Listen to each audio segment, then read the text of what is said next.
নতুন বছরের জানুয়ারি মাসের মধ্যেই মালয়েশিয়ায় কর্মী নিয়োগ শুরু হবে বলে আশাবাদ ব্যক্ত করেছেন প্রবাসী কল্যাণ ও বৈদেশিক কর্মসংস্থান মন্ত্রী ইমরান আহমদ।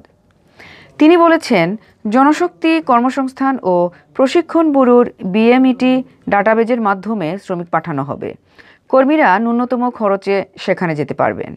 এছাড়া মালয়েশিয়া যাওয়ার ব্যাপারে কারো সঙ্গে কোনো ধরনের আর্থিক লেনদেন না করার জন্য পরামর্শ দেন মন্ত্রী। মালয়েশিয়ায় কর্মী নিয়োগের ব্যাপারে সমঝোতা স্মারক সই শেষে দেশে ফিরে মঙ্গলবার রাজধানীর ইস্কাটনে প্রবাসী কল্যাণ ও বৈদেশিক কর্মসংস্থান মন্ত্রণালয়ের সভাকক্ষে আয়োজিত এক প্রেস ব্রিফিংয়ে তিনি একথা জানান। সংবাদ সম্মেলনে লিখিত বক্তব্য পাঠ করেন প্রবাসী কল্যাণ ও বৈদেশিক কর্মসংস্থান মন্ত্রণালয়ের সচিব ডক্টর আহমেদ মুনিরুস সালিহিন। এর আগে বাংলাদেশ থেকে মালয়েশিয়ায় কর্মী পাঠাতে রোববার একটি সমঝোতা চুক্তি সম্পন্ন হয়েছে। এতে বাংলাদেশের পক্ষে প্রবাসী কল্যাণ ও বৈদেশিক কর্মসংস্থান মন্ত্রী ইমরান আহমদ ও মালয়েশিয়ার পক্ষে দেশটির মানব সম্পদ মন্ত্রী এম সারাভানান চুক্তিতে সই করেন।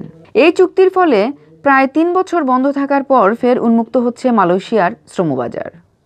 দীর্ঘ ৩ বছর বন্ধ থাকার পর গত ১০ ডিসেম্বর বাংলাদেশ থেকে কর্মী নিতে অনুমোদন দেয় মালয়েশিয়া।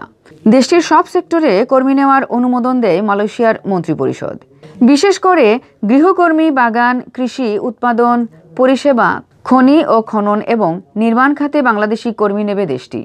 কূটনৈতিক সূত্র বলছে, মালয়েশিয়ার শ্রমবাজার খোলার চেষ্টা বারবার ব্যাহত করছে 10টি রিক্রুটিং এজেন্সি। তাদের তৈরি সিন্ডিকেটের অবৈধভাবে এ বাজার দখলের চেষ্টায় 2018 সালের সেপ্টেম্বর থেকে এটি বন্ধ হয়ে যায়। ওই সময় মালয়েশিয়ার প্রধানমন্ত্রী মাহাতির মোহাম্মদের সভাপতিত্বে অনুষ্ঠিত এক বিশেষ কমিটির বৈঠকে 1 সেপ্টেম্বর থেকে বাংলাদেশের শ্রমিক নিয়োগ বন্ধ করে দেয় দেশটি। জানা গেছে, আগের চেয়ে এবারের সমঝোতা স্মারকে বেশ কিছু বিষয়ে পরিবর্তন আসছে। এর মধ্যে উল্লেখযোগ্য G2G+ পদ্ধতি উল্লেখ থাকছে না, যুক্ত হচ্ছে মালয়েশিয়ার রিক্রুটিং এজেন্সি।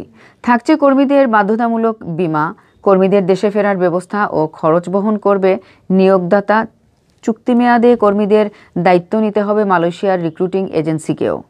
বয়স নির্ধারণ করা হয়েছে 18 থেকে 45 বছর পর্যন্ত।